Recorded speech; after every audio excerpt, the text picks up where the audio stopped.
Here's what we would have done in past Hebrew Gospel Pearls. Yeah. We would have been talking about the verse, give you the verse, and then say, but I've got the smoking gun in the plus. Here's what we're doing instead. You're giving our public people are getting something that is a smoking gun. Oh, this is the kind of thing look, that this is huge.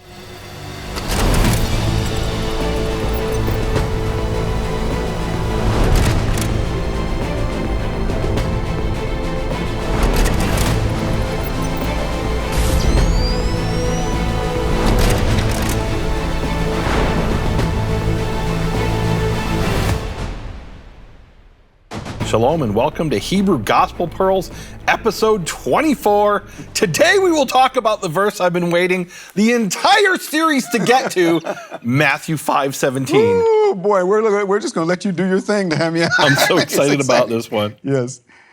So let's start with the verse. Do you want to read? Can you start reading it in Greek? Yeah, right. Your English translation of the Greek. Yes, absolutely. Here we go. 5:17. Hold on. Is this the NASB? Yes. Here it is, 5:17. Do not think that I came to abolish the law or the prophets. I did not come to abolish, but to fulfill. Wow.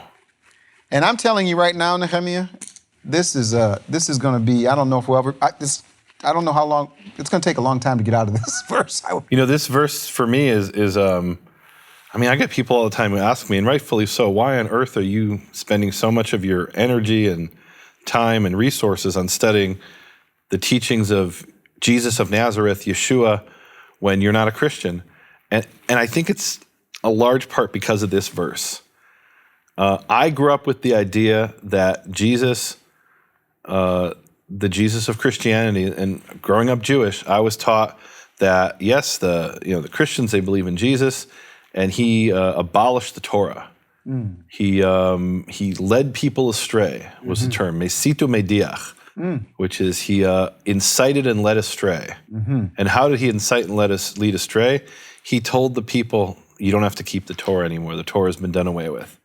And years later, when I was a young adult and I was having a conversation with a Christian gentleman, and he was keeping the Torah, and he asked, well, how can you keep the Torah? And he read me this verse. I got to say, Keith, it was like somebody took a book and smacked me in the face with it. Really? So I'm like, that can't be in the New Testament. What? What? No, that's contrary to everything that Christianity is about, which is that, the Jews, they follow the old covenant, and the Christians now have the new covenant, which has replaced the old covenant. And part of that is abolishing the law, and Jesus is the new law. Now, is this not what Christians teach? Yeah, and actually, Nehemia, to be honest with you, we probably should have stopped Hebrew Gospel Pearls after the last episode. No. If we would have stopped after the last episode and shook hands and said, hey, this is great, we had a great time, we have 25 public and 25 plus episodes.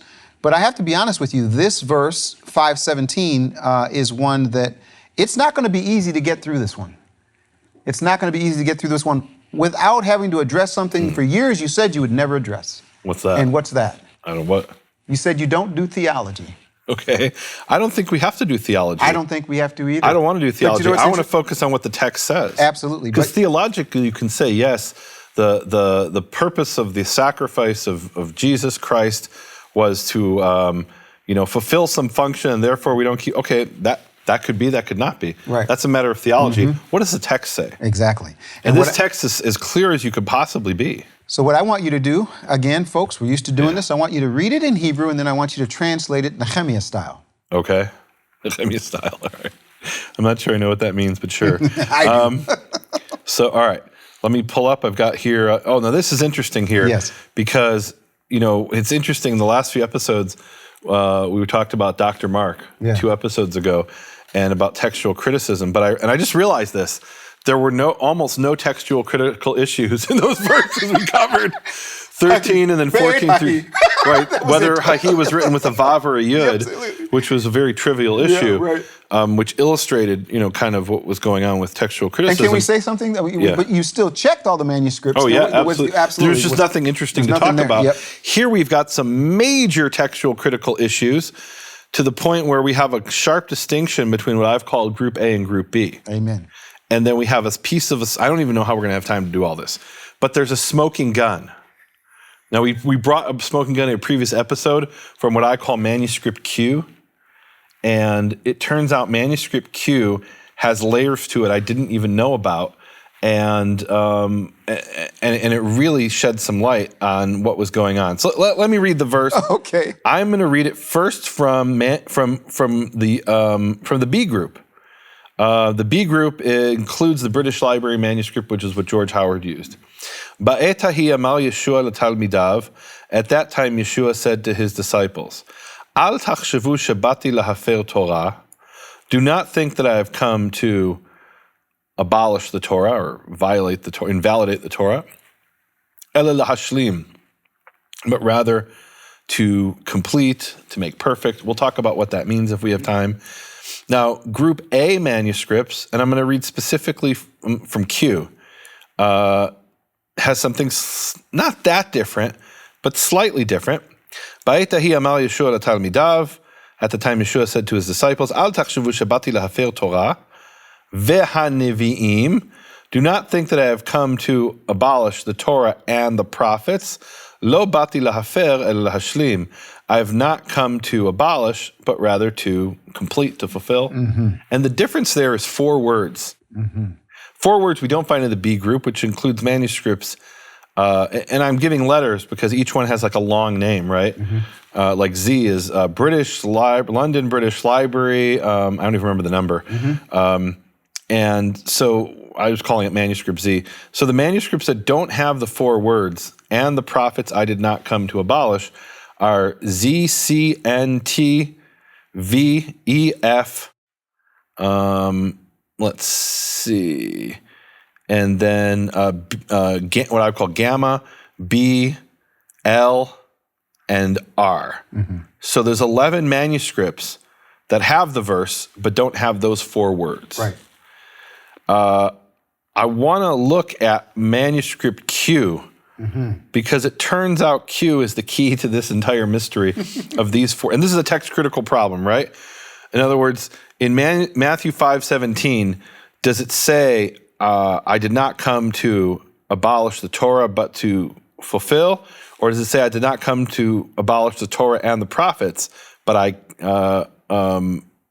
did not come to abolish but to fulfill, right?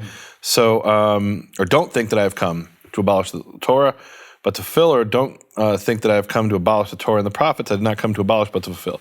So are those, and in Hebrew that's 4 words, and the prophets, right? In English it's and the prophets. In Hebrew it's 1 word, ve'hanevi'im, lo bati lahafer, no, I came to abolish. Mm-hmm. Okay? And we'll talk about what lahafer means if we have time, to abolish. What do you mean? It's in my notes. I have to have time. Okay, I got little red letters. We got so much to talk about here. So now for the text critical issue. And this is a smoking gun. This is literally the smoking gun. Although I guess not literally because it's not a gun and it's not smoking. It's a manuscript. So here is manuscript Q. Let's look at it over here. Mm-hmm. And we can see right there, a little bit below the middle of the page, we have a bunch of words written in a smaller script in a different handwriting above the line. Mm-hmm. And what are those 4 words? They're the 4 words, and the prophets I did not come to abolish. Wow. So what is that? Why are they written above the line? Because the scribe was reading his text, and he at some point realized there's 4 words missing, and he added them. Mm. And here's the question, where did he add them from? Mm-hmm. So, George Howard published the Hebrew Gospel of Matthew in 1987. Actually, the one you have there is from 1995. I want to show people that. Yes. That's the 1995 edition called the Hebrew Gospel of Matthew. His 1987 edition was called the Gospel of Matthew according to a primitive Hebrew text. Stop. I decided in preparation. You still have that? I decided in preparation for the next 3 episodes to bring the Gospel of Matthew according to a primitive Hebrew text, which, folks, I want to say to you, I received this in the mail. You remember the mail? Nehemia? What we call snail mail in my generation. I want to set the stage because this is really important. So Nehemia says to me, hey, listen, I'd like to study with you the Hebrew Gospel of Matthew. I'm going to send you a text. And so, tell me the process that you had to go through to send me this. So they had this at the... What year was it? 20, 15, 18 years ago? Wow. It would have been 2003 or 2. And by the way, remember. let me just say something. In episode 19, I have something that he wrote. I'm going to ask him to actually say it's pretty amazing. Is it in there? Yes. You're kidding me. All right. Anyway, go ahead. I hope I'll be able to read my own handwriting. So I was studying at Hebrew University at the time at the Mount Scopus campus in Jerusalem, and I was doing the research on this topic, and they had the copy of that book. They actually didn't have the 1995 edition at the time. They had the 1987 edition. Which you liked the title better. You liked it was a much more academic title. Let's say the Hebrew Gospel of Matthew, that was marketing. According to a primitive Hebrew text. The Gospel of Matthew according to a primitive Hebrew text is that's a very academic title. And there are some differences. Oh, absolutely. Oh, they're completely different. Yes. Well, the body of the text isn't completely different, but his introduction is different. What he did in the 95 edition, if I remember correctly, is he took a bunch of journal articles, slapped them together, and put them as an intro to his book. And in 87, what he had done is he gave his own introduction, actually. It was a lot more detailed and I found more interesting. So what I did is I went to the basement of Mount Scopus library, the main library, and I photocopied the book. Yeah. And because you couldn't buy it anywhere that I could find. And then I had it spiral bound with that like plastic spiral kind of thing they did back then in Jerusalem. I don't know if they still do that. And I sent it to you in the snail mail. All right, international mail. Yeah, and the reason I'm bringing that up, Nehemia, is that when I received that invitation, that started me on a process. And that process has been long to get to this point. And again, 5, 17, 18, and 19 are the key. So I'm sorry. Now, if we did it today, we'd just make a PDF, right? But back then, that wasn't the way you did it. So in this book, The Gospel of Matthew according to a primitive Hebrew text, George Howard hypothesizes, he suggests that there was a process where the text was very different from the Greek, and over time it was modified to match the Greek. What we are looking at right here on the screen is the smoking gun that proves Howard's hypothesis. Wow. So we have there the 4 words written above the line, and it gets better. So these 4 words were written above the line, and in all of the manuscripts from the A group, those words appear, but in all the other manuscripts, they're not written above the line, they're in the body of the text. And what that means is the next time they copied this, they copied those words into the body of the text. Now, we've got to ask a very important question. How do we know that they copied those words into the body of the text from above the line? Maybe they were in the body of the text in all the other A group manuscripts, and then in one of them they left it out, so they came and they fixed it, right? And they added it above the line. That's always a possibility. So here's one piece of evidence. It seems that in every place where there's writing above the line, so far as I've been able to see so far, and if I find different, I'll share with the people. But in several instances, whenever there's writing above the line, in manuscript Q, and there's a lot of places in manuscript Q where there's writing above the line, in those very same places, those words are missing from the B group, right? So it seems that manuscript Q is that link, the missing link between, there's a bunch of words that are not in the text in the B group, and then the A group, they're in the text, and in Q, they're written above the line. Now, certainly you're going to tell me this, Nehemia. You did that on purpose. You purposely titled that manuscript Q, because all through my seminary, all through my studies, we always talked about Q. There's Q. Q is the thing that's missing. But is this just... So Q in New Testament studies is the source. Right. It's a complete coincidence. God incidence. Oh, God incidence, sure. Okay. I don't know. Yeah. So the reason I called it Q is that Howard listed his manuscripts A, B, C, D, E, F, G, H. Right? He had 8 manuscripts plus the British Library he didn't give a letter to. I call that manuscript Z. Right, so just from Howard, I've got 9 manuscripts, and then I sat down at the National Library of Israel at the Institute of Microfilmed Hebrew Manuscripts and started looking for more manuscripts. And as I looked for them, I gave them letters: J, K, L, M, N, O, P, and Q. And it's simply in the order that I found it, right? What? And how did I find it? I did all kinds of different complicated searches, right? Because they're not always, sometimes it's part of the Shem Tov's Hebrew Matthew, sometimes it's not part of Shem Tov's Hebrew Matthew, it's a thing by itself. Yeah. So, but let me just say something. Yeah, Just, I gotta say I'm this. listening. Yeah. At this time, now in the past, previous Hebrew Gospel Pearls, here's what we would have done. I'm going to throw us both under the bus. Here's what we would have done in past Hebrew Gospel Pearls. Yeah. We would have been talking about the verse, give you the verse, and then say, but I've got the smoking gun in the plus. Here's what we're doing instead. You're giving our public people are getting something that is a smoking gun. Oh, I mean, this is the kind of thing. Look, this is huge. Yeah. I mean, am I right or wrong? This is like what do the Russians call it? The mother bomb. Yes. It's like the bombus, whatever it's called. This is huge. Yes. This is a major thing. Yes. Now, I want to bring another piece of evidence which I didn't know about until relatively recently. I actually found that I did know about it in my notes, but I'd forgotten. Mm-hmm. Okay, I had notes from like 15 years ago. I'm like, oh, wait a minute, I already knew about that. But I had forgotten about this. So there are 3 manuscripts, 2 of which are copies of the first one. And how do I know that 2 are a copy of the first one? Mm-hmm. So it's very common in manuscripts to have something called a colophon. Yes. A colophon is information written when you're done writing a manuscript or you're done with a certain section of the manuscript. And the colophon gives information about who wrote it, who copied it. Mm-hmm. So manuscript Q has a colophon, not from the original author, but from the copyist who copied that particular manuscript. Mm-hmm. And the colophon says as follows. It's pretty interesting here. So it says, I, Menachem Moscato, son of my Lord Father Moses, this is the scribe who is copying this, wrote in the region of Friuli in the city of Porto Guararo, and it was completed on Tuesday, the 5th of Sivan in the year 5344, which is equivalent to May 15th, 1584 in the Gregorian calendar. So this colophon, let me show you what it looks like.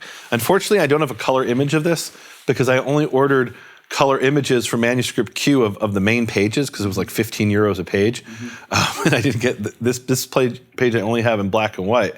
But here's the really incredible thing, okay? So that's manuscript Q. This now here is the same colophon in manuscript K. Verbatim.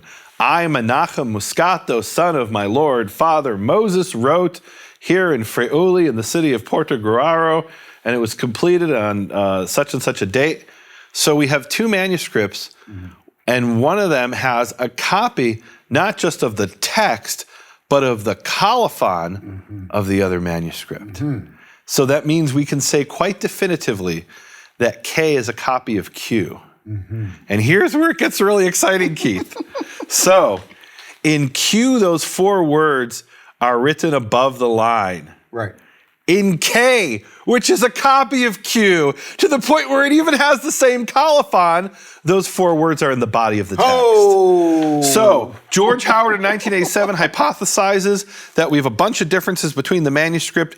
Over time, there's a process of making the and those 4 words are in the Greek. Did I mention that? Absolutely. The 4 words that are not in the British Library, they're not in the B group, they're only in the A group, those 4 words are in the Greek. So Howard's hypothesis was, well, originally Hebrew Matthew, as Shem Tov wrote it, had a lot of differences from the Greek, and over time it was modified to match the Greek. And here we have the smoking gun, where the scribe wrote those 4 words above the line, and then in the next copy of that exact manuscript, the 4 words are in the body of the text. Now, Nehemia, listen. I'm done. You can't be done because I got to ask you a controversial question. Yeah. There's no answer to this. I have a theory. Yeah. So, in the Greek, it says, and the prophets. In other words, it's Torah and the prophets. Right. I'm just throwing this out. Why might the Greek want to do that? It's a good question. Why do you think so I have a theory, but I want to hear yours first. I have a theory too, because we're going to deal with this later in the episode. But here's the thing.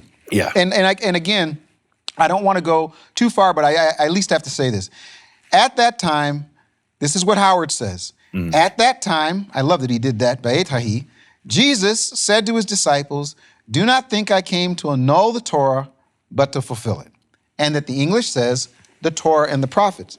Well, maybe that same people that were, trying to, how you might say... abolish the Torah? Yeah, or no, maybe I should put it this way, theology-wise, theological. Yeah. Maybe there's a theological issue here. In other words, if he is coming to fulfill it, that it needs to be the Torah and the prophets.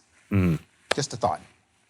Okay, in other words, so if you look at, and let's put it this way, if you look at the verses that according to the New Testament that Yeshua fulfilled, what percentage of those are in the Torah versus the prophets? Exactly. And a much higher percentage are in the prophets.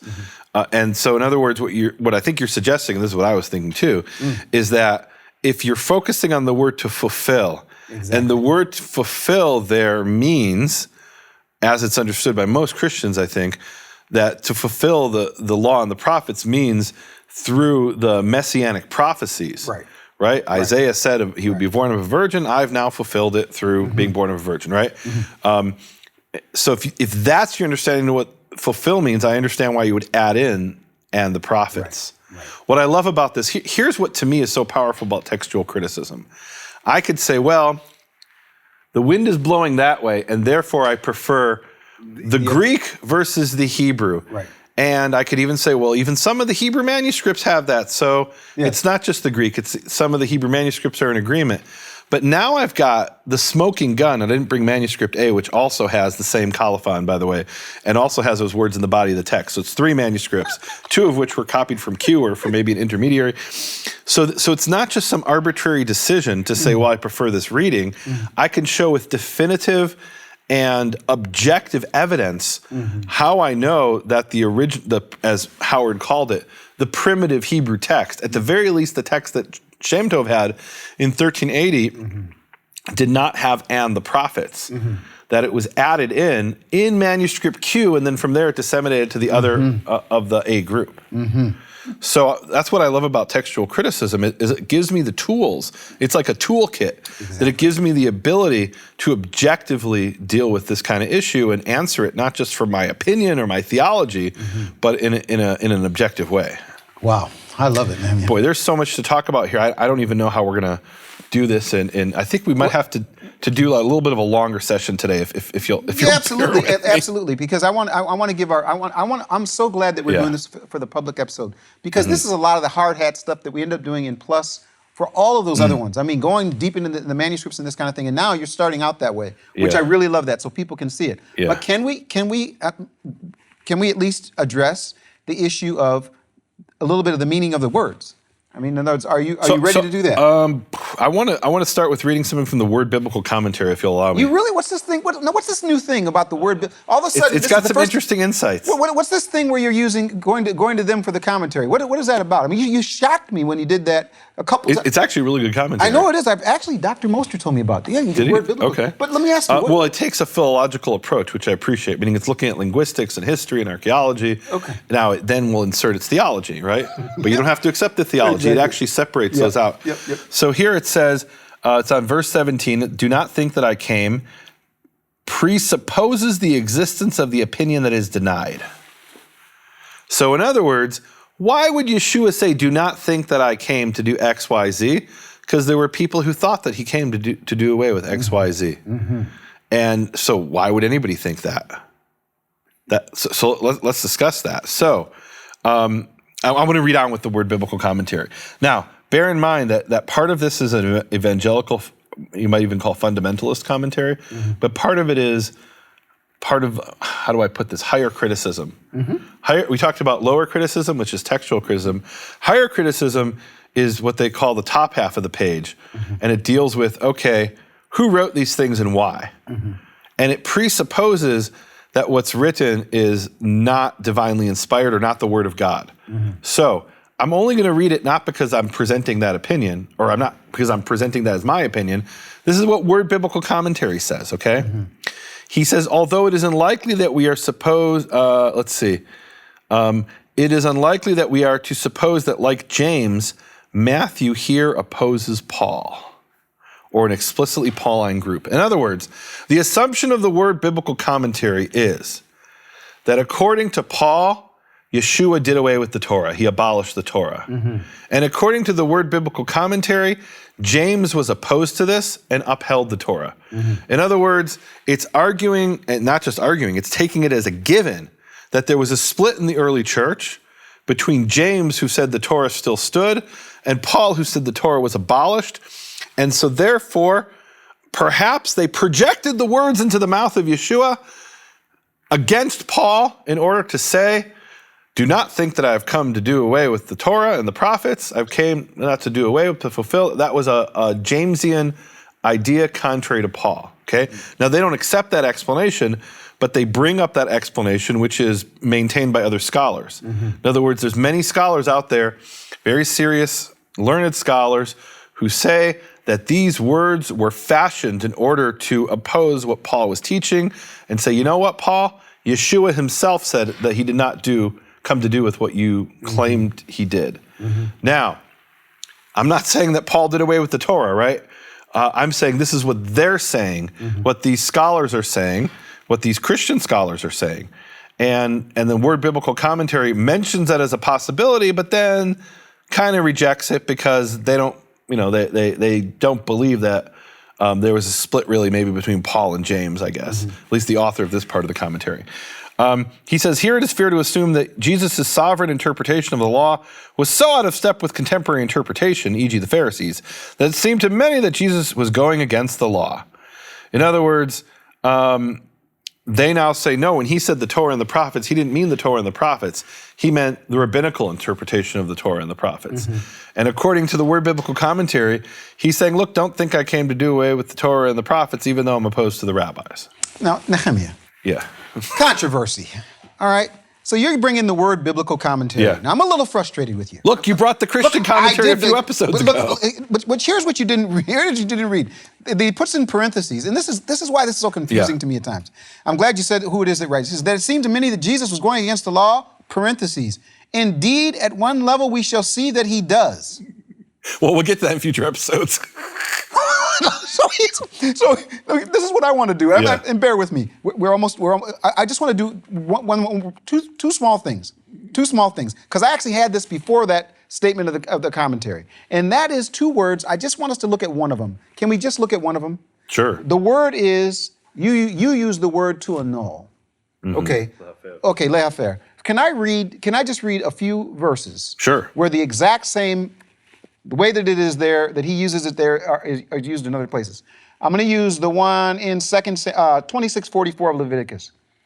Yet in spite of this, when they are in the land of the enemies, I will not reject them, nor will I so abhor them as to destroy them. And this is the NASB, I believe, breaking, lehafer, my covenant with them, for I am Yehovah their God. Next one. Then Absalom and all the men of Israel said, the counsel of Hushai, the Archite, is better than the counsel of Ahithophel, for Yehovah had ordained to thwart lehafer, the good counsel. And that's 2 Samuel 17:14. Just a couple more. For thus says Adonai Yehovah, I will also do with you as you have done, you who have despised the oath by breaking lehafer. Again, you gave in the A group and the B group, and I think it is in the B group, they use lehafer twice. In the A group, they use it once. So in other words, this is the word that we're using. The NASB is translated. The other way, the B group has it once, A has it twice. Has it twice. Two more. Now he despised the oath by breaking, lehafer, the covenant. This is Ezekiel 17:18, Zechariah 11:14. Then I cut in pieces my second staff union to break, lehafer. Now I'm giving you the NASB's translation of that word. One more I want to give.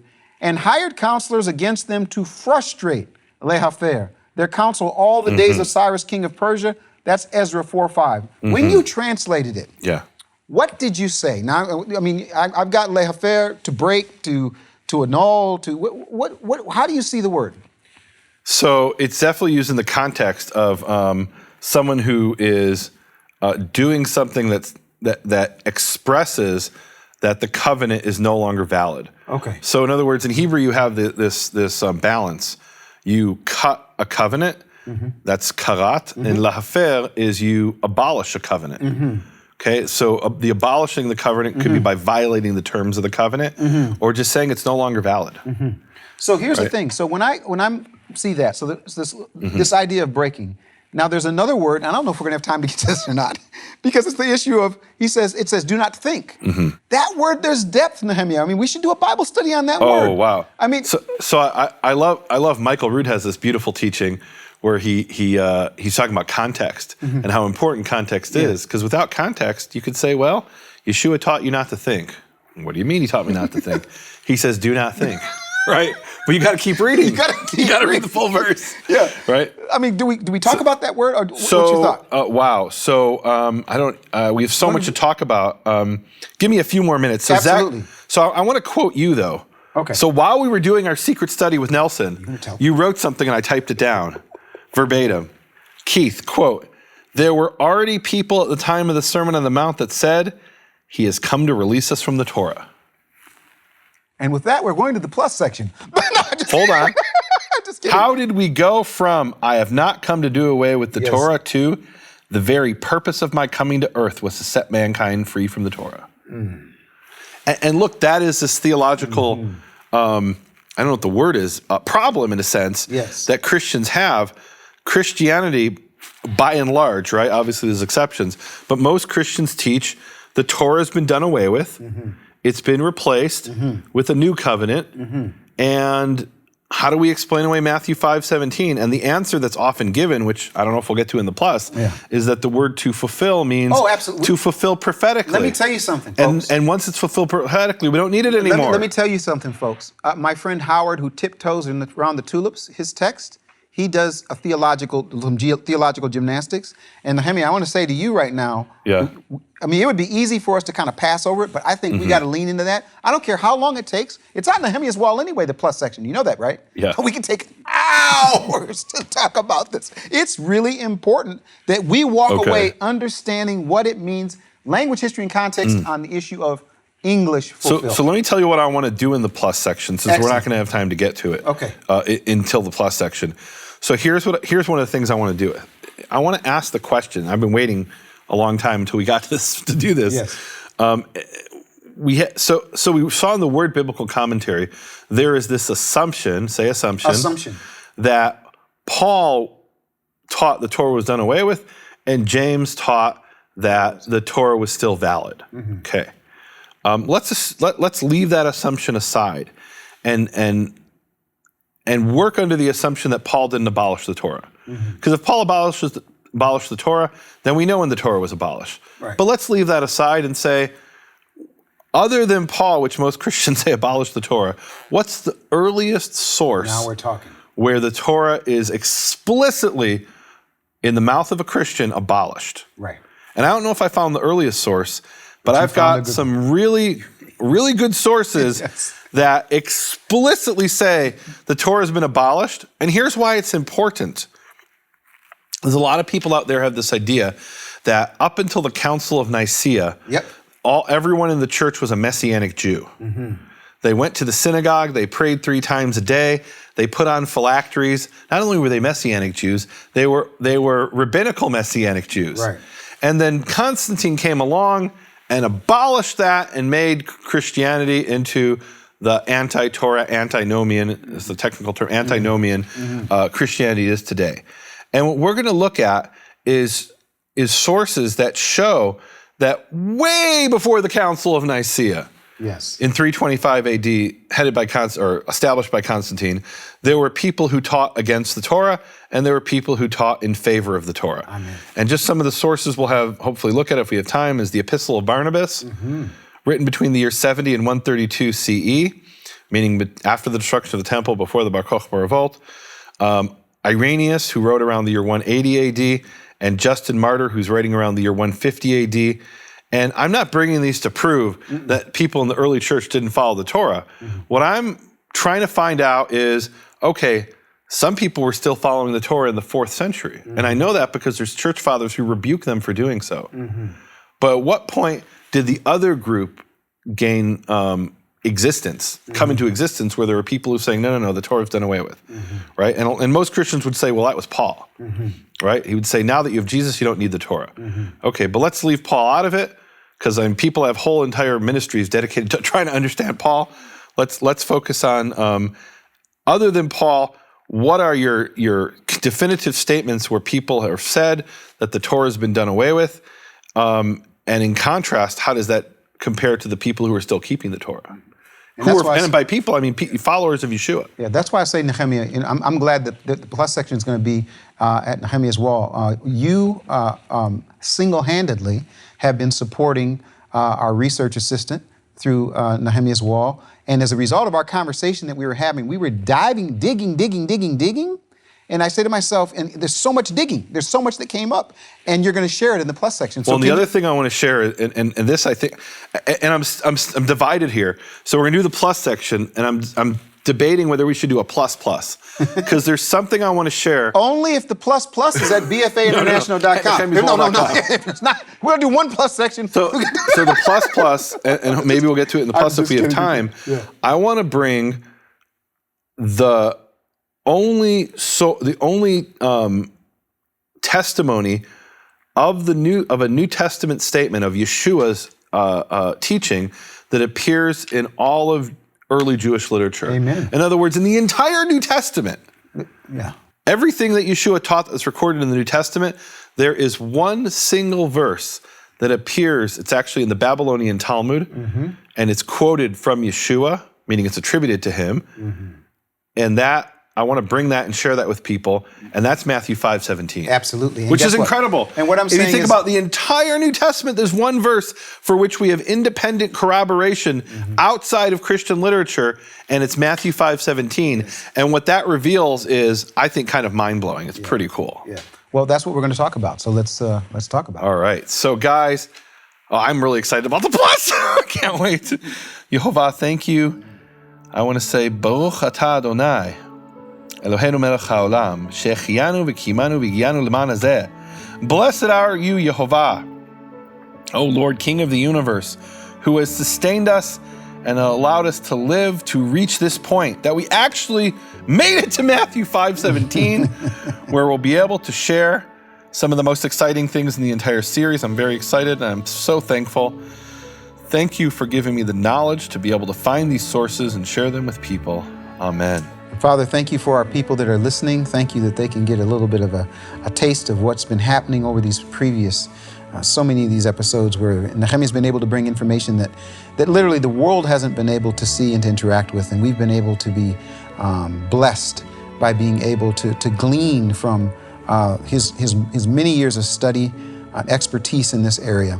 Now we ask that you bless those that are listening, bless those that will go to the plus, and bless us as we continue to consider what it means to lead in this area, to teach in this area, to share in this area. Thank you for Hebrew Gospel Pearls and all that it has been, all that it is, and hopefully all that it will be. In your name, amen. Amen.